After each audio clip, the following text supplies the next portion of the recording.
그런데 하나님이 우리를 부르셔서 시키는 일은요, 굉장히 인간하고는 다른 일을 시키세요. 왜냐?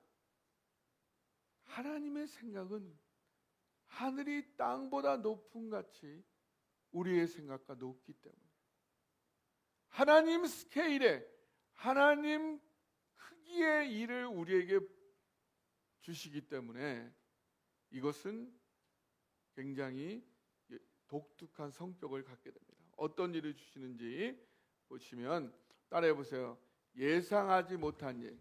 예상하지 못한 일. 예, 하나님이 나에게 주신 일은 때때로 전혀 예상하지 못했던 일을 주세요. 마리아는 가브리엘 천사가, 가브리엘, 하나님의 전령의 역할을 하는 이 높은 천사장이 자기에게 나타날 줄은 상상도 못했어요. 어느 날 갑자기 그 천사가 마리아에게 나타나서 복이 있는 자요, 은혜를 받은 자요라고 평안할지어다 외치고 있다는 놀라운 사실. 여러분은 때때로 아주 작은 소망을 갖고 계세요. 하나님, 나 하나 건강하게 해주십시오. 하나님, 우리 자녀들 건강하고 행복하게 해주세요. 사업 잘 되게 해주세요. 하나님도 동일한 소망을 여러분의 삶에 갖고 계실까요? 하나님은 여러분을 향해서 하나님 크기의 소망을 갖고 계세요.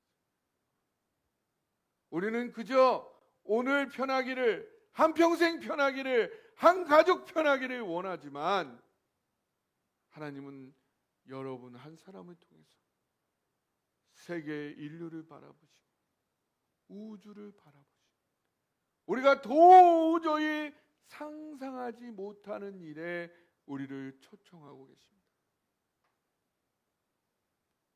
그 일을 해야 되기 때문에 하나님이 부르시는 그 일은 우리가 도저히, 따라해 보세요, 이해할 수 없는 일, 이해할 수 없는 일. 이해할 수 없는 일에 우리를 부르세요. 오늘 마리아 같은 경우에 네가 잉태하여 산 아들을 낳을 것이다. 이게 무슨 소리냐? 중학생밖에 안 된 소년들, 결혼도 안 했고 사내도 알지 못하는데 아들을 낳는다는 이 이해할 수 없는 일을 하나님이 그 일을 위해 마리아를 부르고 계신 것입니다.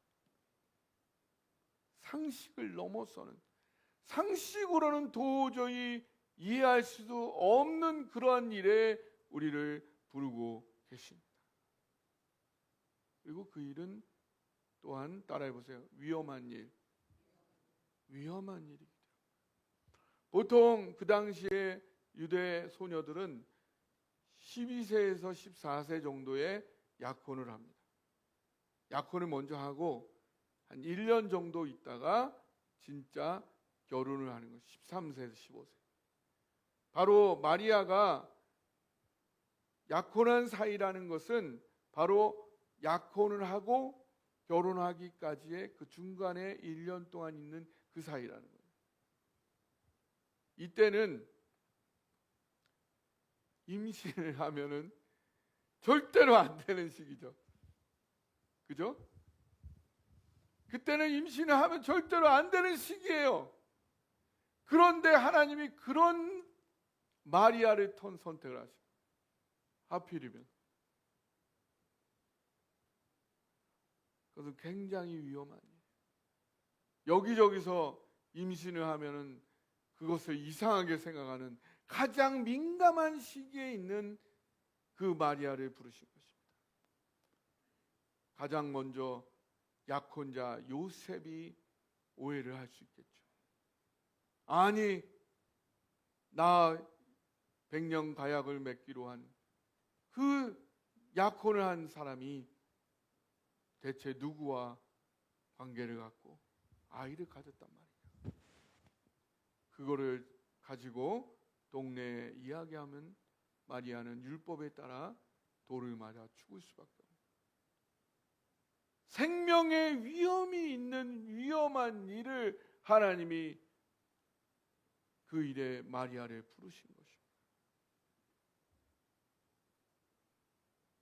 하나님 크기의 일에 우리를 부르시기 때문에 때때로는 그 일은 전혀 내가 상상하지 않았던 일이 되는 거고, 그것은 도저히 이해할 수도 없는 상식 이상의 일이 될 수 있는 거죠.